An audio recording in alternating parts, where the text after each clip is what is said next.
Okay, now welcome back.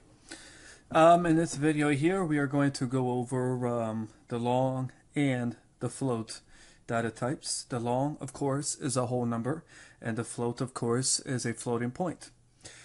Okay, so let's go over the long here. The long is pretty simple, such as the byte, the short, and the int. It is a whole number, just with a much larger range. So we'll go ahead and declare our long. My long equals, and we're just going to kind of punch a number in here. Okay, and we'll print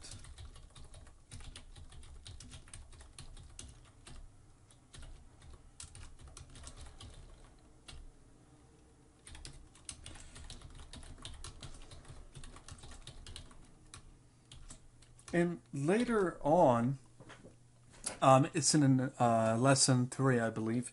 I am going to show you how to put all these into methods instead of putting everything into the main. So that will come shortly.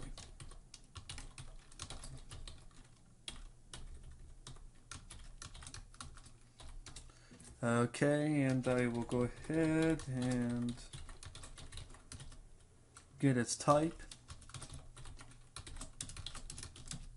Okay, so I would say what do we were long, my long dot get type, and then the range, of course, and we're going to go ahead and use a format string. So range. Okay, so we'll go ahead and say long up string format.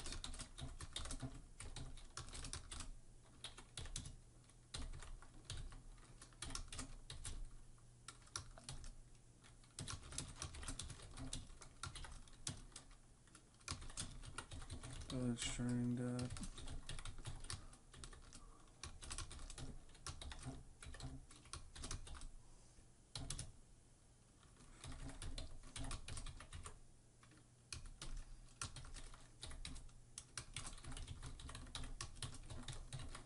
and we'll print its current value.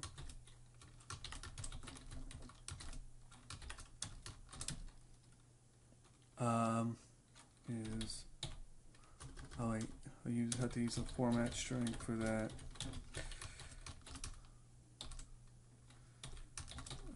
Okay, and I'll say what.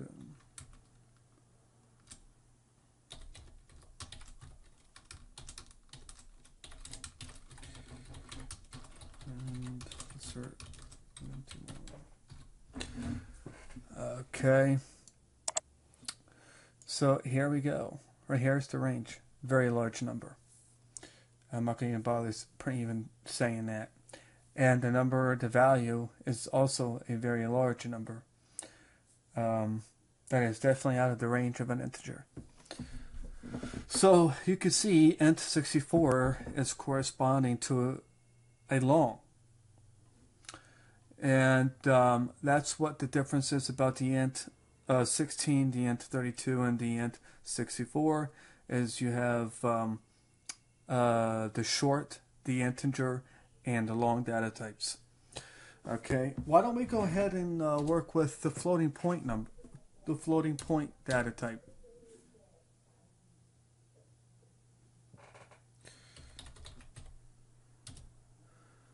We'll say float, FLT, my float, okay, equals 2.2. Now I'm going to do something here on purpose, and let's see if you guys already know this or not.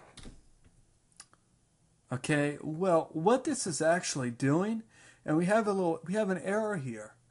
What this is actually doing is trying to convert 2.2 into a double data type.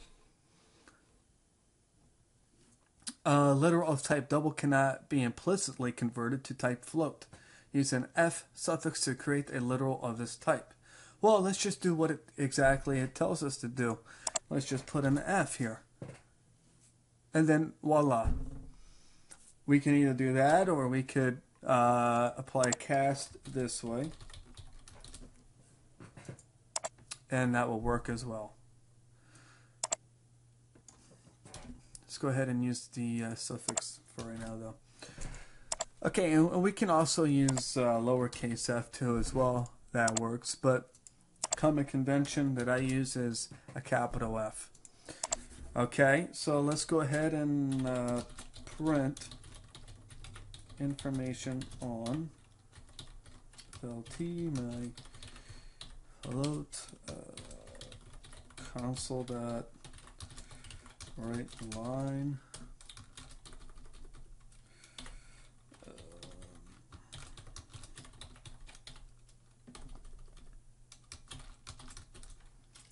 okay, and we'll say console dot write line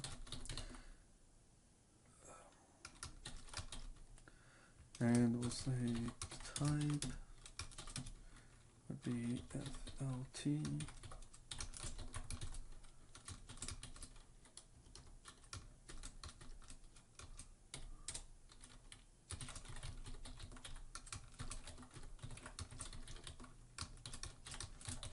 And the range.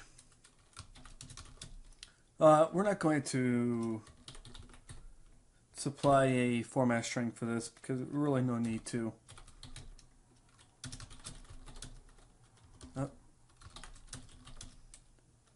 The range is small enough to where we don't need to supply a format string.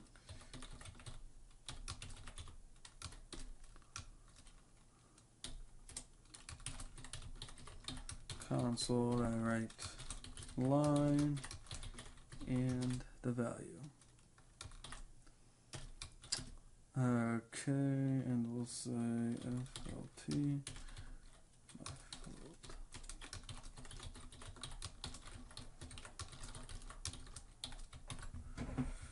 Okay, let's run this baby here and see what comes up. And right here is the type and right here is the range. Now the range as a whole number is very small, but as a decimal is to the 38th power, as you can see, which in standard mathematics is pretty big. It's pretty large. But again, for example, we could use something like this for maybe pi, something of that nature. But not really, because the math class applies a method for pi, so we wouldn't really need to use that. But this is for very small floating point numbers. Okay.